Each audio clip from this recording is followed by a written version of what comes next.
अस्सलामुअलैकुम dear students, आपको मेरे व्हाट्सएप ग्रुप में खुशामदीद। सबसे पहले आज हम अपना पहला लेक्चर, जिसका पहला टॉपिक है फंक्शन एंड इट्स लिमिट्स। पहला टॉपिक है उसका फंक्शन। तो आज हम उसकी डेफिनेशन पढ़ेंगे कि फ़ंक्शन क्या होता है, उसको डिटेल में डिस्कस करेंगे कि फ़ंक्शन की कितनी टाइप्स हैं, हर एक टाइप्स के हवाले से। फिर उसके बाद हम एक्सरसाइज नंबर 1.1 स्टार्ट करेंगे। तो सबसे पहले तो हमें पता होना चाहिए कि फ़ंक्शन क्या होता है। Function is a relation. Function एक रिलेशन होता है दो वेरिएबल्स के दरमियान, x and y। For example हमारे पास दो वेरिएबल्स ले लेते हैं हम, x एंड y। लाजमी नहीं है कि हम x और y ही लें, कोई और दो वेरिएबल ले लें आप।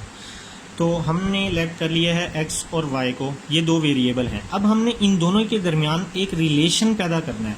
वो रिलेशन इस तरह से हम कुछ बना देते हैं, y is equal to X square plus 1।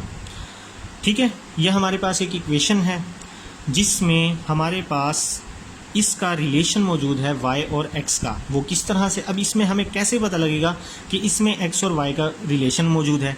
इसमें हमें ऐसे पता लगेगा कि अगर मैं इधर x की वैल्यूज़ दूँ, मिसाल for example x is equal to 1 दूँ मैं, तो उसके बाद हमें y का आंसर क्या मिलेगा, 2 मिलेगा। ठीक है, x की कोई और वैल्यू दूँ, y का आंसर मिलेगा। तो इसे कहते हैं रिलेशन। तो ऐसे रिलेशन में हमने ऐसा रिलेशन कायम किया है दो वेरिएबल्स के दरमियान। अब हमने ये चेक करना है कि ये फंक्शन है या नहीं है। पहला स्टेप हमारा ये है कि हमने ये चेक करना है कि ये जो हमने इक्वेशन बनाई है ये फंक्शन है या नहीं है। तो सबसे पहले तो हमें फंक्शन की डेफिनेशन का पता होना चाहिए कि फ़ंक्शन की डेफिनेशन हमें क्या कहती है। फिर उसको हम एग्जाम्पल पे अप्लाई करेंगे डेफिनेशन को। तो जब हम डेफिनेशन को एग्जाम्पल पे अप्लाई करेंगे तो अगर वो डेफिनेशन सेटिस्फाई हो जाती है तो वो फंक्शन है।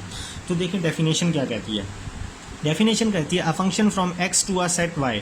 दो सेट हैं हमारे पास, एक सेट x है, एक सेट y है। इज़ अ रूल और a correspondence that assign to each element x in x as a unique element y in y। इसका क्या मतलब हुआ? इसका मतलब ये है कि अगर फ़र्ज़ किया हम इस इक्वेशन में अगर कोई एक वैल्यू दे दें x की हम एक वैल्यू दे दें। अगर हम एक कोई वैल्यू, यहाँ पे देखें लिखा हुआ है that assigns each element x in x। Set x में हम x कोई भी एलिमेंट दे दें, तो हमने x दे दिया है 1। ठीक है, तो हमने 1 दे दिया है, तो हमारे पास आंसर आया 2। तो ये यूनिक है, ये हमारे पास यूनिक है। इस यूनिकनेस का मतलब क्या है? इस यूनिकनेस का मतलब ये है कि अगर हम x की कोई और वैल्यू दे दें तो 2 नहीं आएगा। आप दे के देख लें, x इज़ इक्वल टू 4 दे के देख लें, तो हमारे पास जो आंसर आएगा 4 का square plus 1 is equal to 17 आएगा। भाई x की वैल्यू 1 देने से जो आंसर आता है, x की वैल्यू कोई और देने से वो वाला आंसर नहीं आएगा।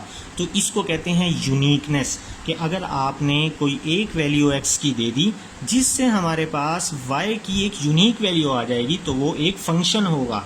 तो हमारे पास सेटिस्फाई हो गया कि ये इक्वेशन एक फंक्शन है। अब हम वो एक एग्जाम्पल ले लेते हैं जो इक्वेशन भी हो लेकिन वो फंक्शन ना हो।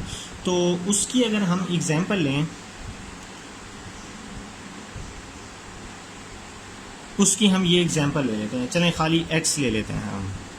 ये हमने एक एग्जाम्पल ले ली, ये एक इक्वेशन ले ली कि Y square is equal to X. अब हमने चेक करना है कि ये फंक्शन है या नहीं है। तो इसमें अगर हम x की वैल्यू 4 दे देते हैं तो Y square is equal to 4 और y is equal to plus minus 2 means plus 2 और माइनस 2। अब देखें डेफिनेशन क्या कह रही है, there is a unique element in y that assign element x। अगर हम x की कोई एक एलिमेंट दें, मतलब x को कोई एक वैल्यू दें तो यूनिक एलिमेंट आना चाहिए y का। अब हमने x को एक वैल्यू दी लेकिन y का यूनिक एलिमेंट तो आया ही नहीं है। y के दो एलिमेंट्स आ गए हैं, प्लस 2 और माइनस 2। ये चेंज हैं, प्लस 2 और माइनस 2, ये यूनिक नहीं है, ये डिफरेंट वैल्यूज़ हैं। तो यहाँ पे डेफिनेशन सेटिस्फाई नहीं होती, तो इसका मतलब ये इक्वेशन हमारे पास फंक्शन नहीं है। ठीक है, और फंक्शंस को, जैसे ये इक्वेशन हमारे पास फंक्शन है y is equal to X, ये वाली जो इक्वेशन है y is equal to X square plus 1, ये एक फंक्शन है। तो हम इसको पहले लिख लेते हैं y is equal to X square plus 1। तो इसको जो जनरल फॉर्म में लिखते हैं वो ऐसे लिखते हैं y is equal to function of x, because ये वैल्यू हमारे पास देती है कि ये y की वैल्यू फंक्शन है किसका, x का। तो इसीलिए यहाँ पे हमारे पास फंक्शन की डेफिनेशन सेटिस्फाई हो गई है। ठीक है, उसके आगे आ जाता है डोमेन और रेंज। यहाँ पे लिखा हुआ है डेफिनेशन में, the set X is called the domain and the set corresponding elements Y in Y is called the range. अब डोमेन और रेंज हमने बतानी है कि क्या होता है। डोमेन, सबसे पहले तो आपको पता होना चाहिए कि डोमेन वो वैल्यू होगी जो हम इक्वेशन में पुट करेंगे। डोमेन वो वैल्यू होगी जो हम इक्वेशन में पुट करेंगे। यहाँ पे हमने इक्वेशन में x is equal to 1 put किया, इस इक्वेशन में हमने x is equal to 1 put किया, तो ये हमारे पास है डोमेन। जो वैल्यू हमने इक्वेशन में पुट की वो क्या हो गई, डोमेन। अब जो आंसर निकला वो हमारा बनेगा रेंज। आई होप कि आप सबको समझ में आ गया होगा।